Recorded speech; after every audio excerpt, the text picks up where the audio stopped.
we are Edward, Clara, Mitchell. Marta, Honey, Alex, Armando! We are students from Handford Hall Primary School, and we are talking to Louise Harris from Suffolk Mind today about wellbeing and tools for positive mental health. Over the past few weeks, we have been working with Ipswich Community Media and Suffolk Mind, exploring ways to help us take care of our mental health. We have also been learning to make podcasts and play lots of games and get creative. We hope you enjoy our postcard and for many information for how you can support your mental health visit suffolkmind.org.uk. Hello Louise, thank you for joining us. How are you today? I'm feeling well, thank you, Armando. The sun is shining and it's feeling like a good day. Louise, can you tell us about what you do at Suffolk Mind? Yes, I'm the Children and Young People's Trainer at Suffolk Mind, and I teach people how to look after their brains and stay in well-being. What does well-being mean?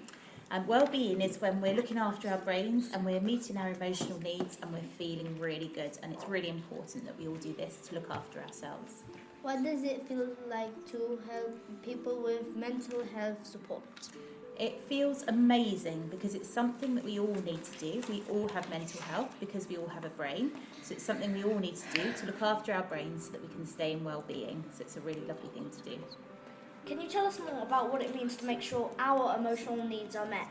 Yeah, so we've got 12 emotional needs and we group them into 4 groups. So we've got needs where we feel connected to others. We've got needs where we feel content, needs where we feel like we can achieve things, and needs where we feel calm and in control. And when we make sure that our needs are met, we feel like we're not overwhelmed and not too stressed, and we feel like we're in well-being. That's really important.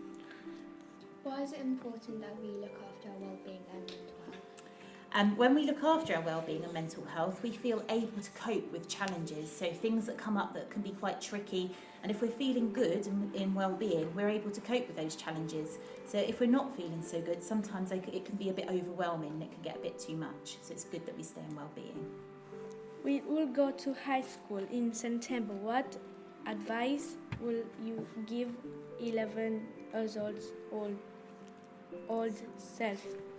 Thank you, Clara. If I was 11, if I was to give my 11-year-old self some advice, I'd say I would like to tell myself to be more me, to follow my hobbies and my interests and be confident to be me, because everybody has their own gifts. So be confident to be my own self, I think. Why did you choose to help people with having a good mental health? I chose to help people with their mental health because I've been a teacher for a very long time and I've taught lots and lots of children, and I can see that everybody needs to know how to look after their brain, and it's important we all know how to do that. What do you love about your job? I love everything about my job. I love that I'm able to help people. I love that I'm able to teach people new skills that they didn't know before. And I love that I'm able to come out and meet different people like all of you and tell them about all of this exciting stuff, which helps us to be well. What 5 tips would you give us to make sure we can support our well-being?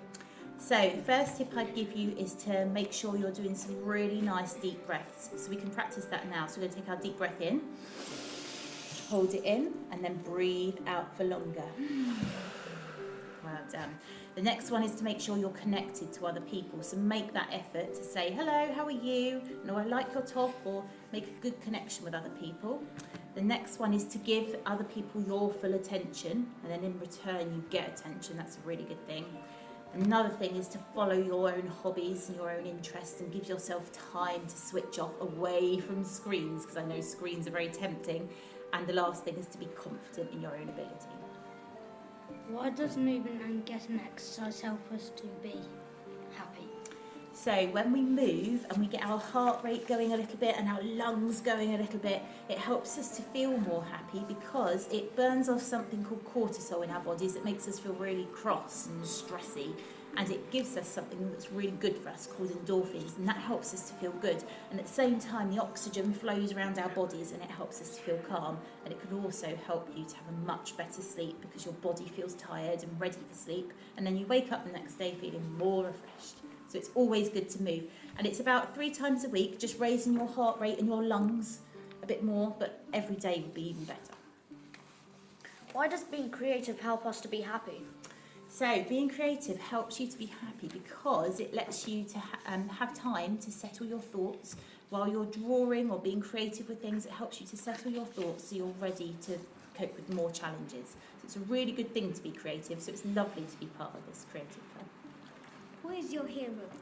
My hero is all of you, because over the time that we've been working on this together, you've all taught me lots of different things, and you all have individual skills, and it's been a real pleasure to work with all of you. So you've taught me lots of things. You're all my heroes.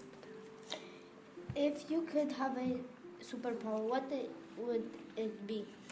If I could have a superpower, I think I'd transport myself. I'd have that transportation power, so I could go to lots of different places really quickly, because there's always so much to do and never enough time to do it in.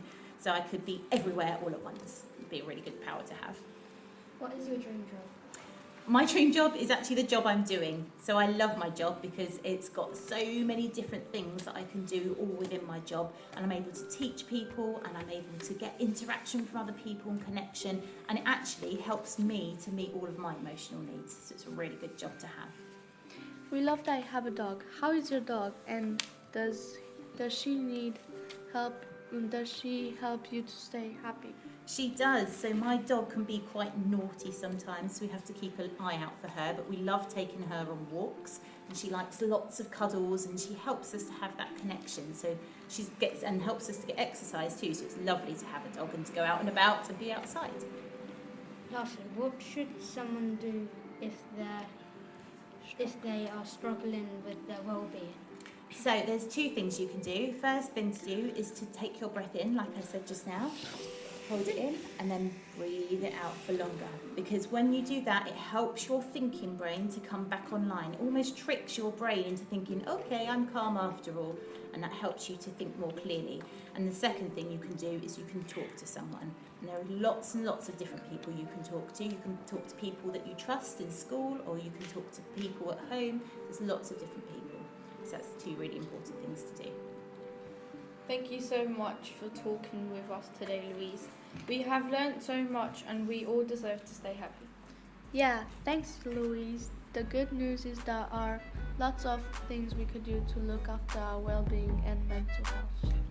Yeah, like play football. Come on, everyone.